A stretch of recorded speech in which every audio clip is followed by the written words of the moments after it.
What's going on, guys? Welcome back to my channel. It is time for another Blu-ray collection video, and this time I'm showing you everything I own from Wes Craven. Now, my original plan was to do this video next month in October. However, I do have a couple of other collection videos that I have planned, so I figure why not honor Wes a couple of weeks early. Now, Wes Craven was very important to the horror genre. He created one of the biggest horror icons of all time, and personally for myself, he directed my favorite horror film. You guys already know what it is if you're a fan of this channel, and if not, it is Scream. So Wes actually has a very important place in my heart, and we just lost him way too early because I would have loved to have seen what else he would have brought to the table. But we're going to start off with, I believe, his first film. He wrote and directed this.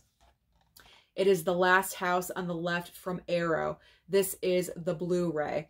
Now, this movie came out, I believe, in 1972, or if not, very early 70s. And at the time, this film was labeled the most shocking horror film of all time. And that's really an accomplishment, considering this was like the first thing that Wes Craven ever did. And he's already getting the label of shocking horror film of all time. Compared to what we have nowadays, this is extremely tame. The subject matter is absolutely horrible and awful, but it's not overly graphic like things can get nowadays. So, I mean, I can understand back then how they would give this movie that label, but now, no. But because of this film, Wes Craven really was put on the map. So that is something to be thankful for with Last House on the Left. The same thing goes for me with The Hills Have Eyes. Same exact scenario. Now, this is the 4K box set from Arrow. Again, I love Arrow box sets. I think they're great quality. Here we go. Very nice. Horrible situation. Absolutely horrific.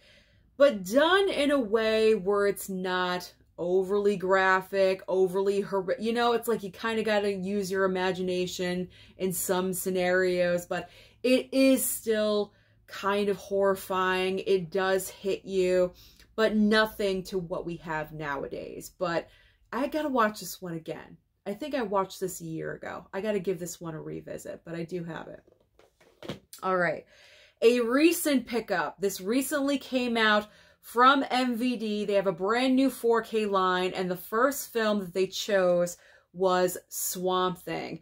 Now, if you are in the mood to watch a Wes Craven film, and you don't want something gory, bloody, this is a perfect choice. This is a great choice because I would put Swamp Thing more in like the fun category than like gory and horror. It's really none of that. It's just a monster movie. It's a fantastic 4K transfer. Let me tell you, it's one of the best of this year. They did a really great job on this one. And yeah, there are deaths in the movie, but it's nothing like a horror film. It's not overly graphic. It's not, oh my God, I have to shut my eyes. It's not like that at all whatsoever.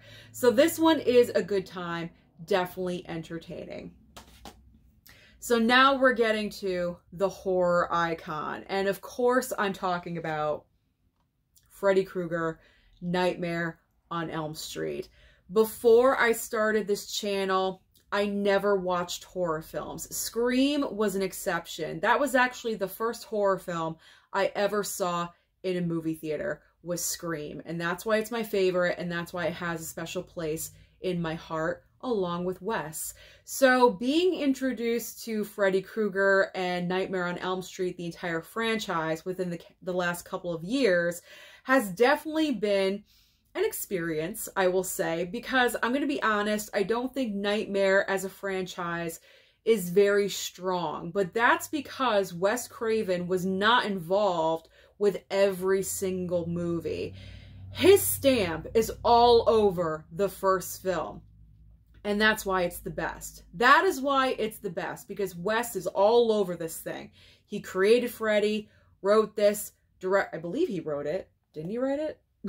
Yes, he wrote it. Okay, I just want to make sure I'm getting it correctly. He wrote it, he directed it, he created this character, and everything about Wes Craven is all over this movie, and that's why it is the best of the franchise. So this was a new introduction the past couple of years for me.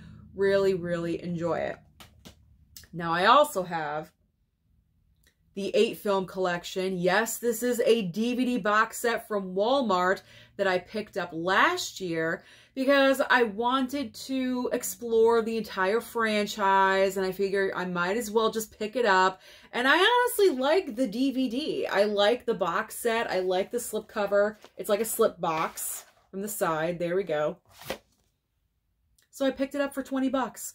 20 bucks because the Blu-ray set, yeah, was like $10 more, but I like this better. So I went with the box set. And because having 2 copies of the original Nightmare is not enough, I have 3. This one is a DVD snapper that I picked up with the Steelbook crew when we all got together, I believe, last April. I'm all over the place in this video. Last April, we got together and we were shopping in FYE. I found this. It caught my eye. I figure I'll pick it up because I'm not sure if a horror movie like this with a snapper is rare or not. So I figure I might as well pick it up. So actually, Dave Durant Cinema bought me this for my birthday. So thank you, Dave, yet again for giving me Nightmare on Elm Street. All right, let's move on. I feel like this entire video is just, you know, me rambling on per usual. We've got Deadly Friend.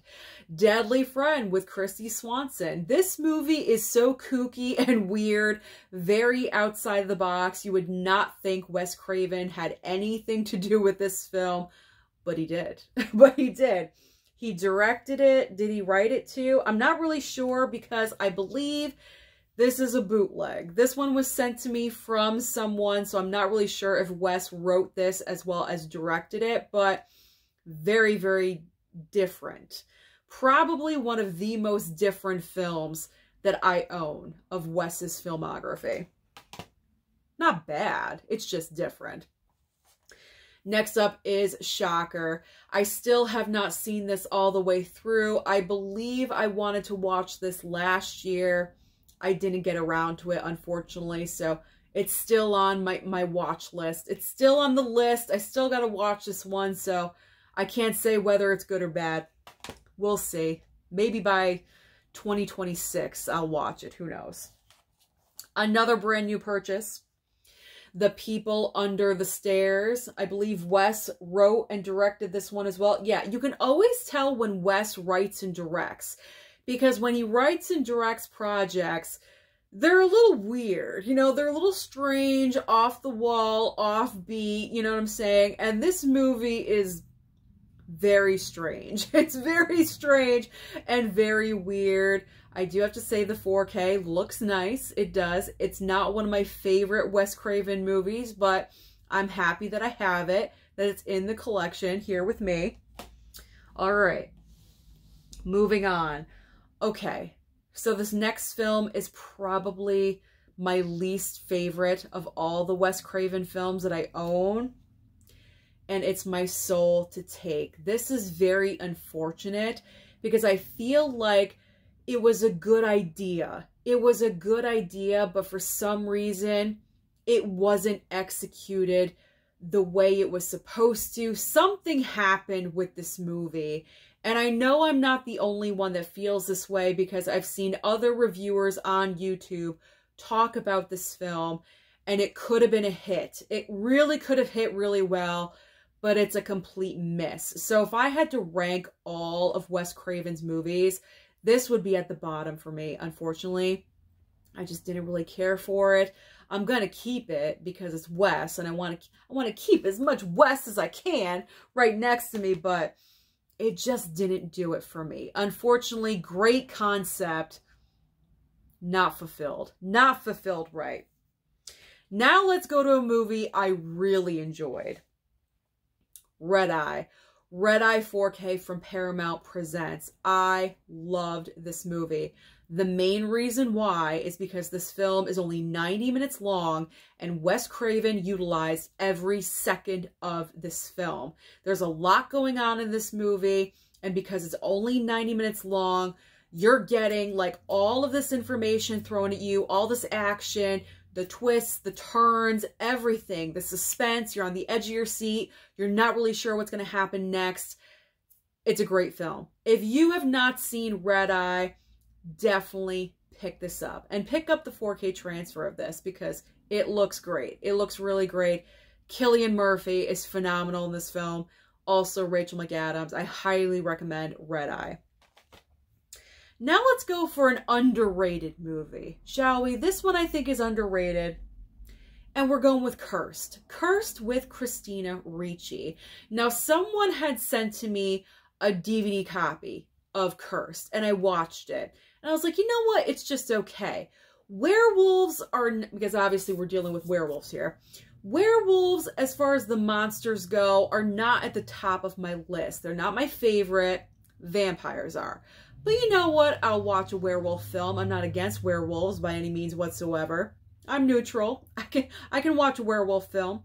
But I wasn't overly thrilled with it. I'm not really sure why. Then they came out, who's this? Scream Factory, The Factory, came out with the Blu-ray of the same movie, Cursed. Very nice slipcover on it. So I figure I'll pick it up. I'll give it another chance. So I did. And I have to say, upon a second watching, I really enjoyed this one. I feel like this is going to be one of those movies that every time I watch it, I'm going to enjoy it more. It kind of falls into the cheesy Velveeta category because when it comes to the actual shots of the werewolf itself, it's laughable. It really, really is. But like all the scenes in between that, which is really unfortunate to say because it should be about the monster, but all the scenes in between with Christina Ricci and all the other, it's interesting, you know, like I'm into what's going on and they're changing and all that. Like, it's good. But when you actually see the werewolf, you're like, did you pick that up at the Dollar Tree as the costume? You know, like you're kind of questioning the choices. Maybe they ran out of money. I'm not really sure. I don't know. But this one is decent. It's decent and it has potential. It has potential, there we go, for you to enjoy it the more you watch it. You know what I'm saying? I don't know. I don't know. I'm just showing you what I have. All right, so obviously I left the best for last. This video is awful. There's cars everywhere. All right. I left the best for last. Here I am honoring Wes Craven. I feel like this video is absolute garbage. But anyway, Scream, the best for last.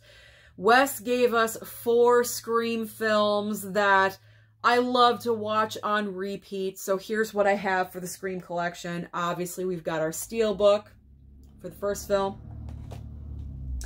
We have Scream 2 Steelbook. There we go. Front and back. Obviously, I double dipped. Picked up that 4K. Again. With Scream 2. Cannot wait for Scream 3 on 4K, coming out 2 days after my birthday, October 3rd. Happy birthday to myself. We have the 3-film Blu-ray collection, also 2 very extensive documentaries, which are very nicely done. So I highly recommend that you pick this one up just to get the documentaries because they're pretty much like movies. Then we have, unfortunately, the last film that Wes ever gave us was, in fact, Scream 4. So, of course, I have the Blu-ray.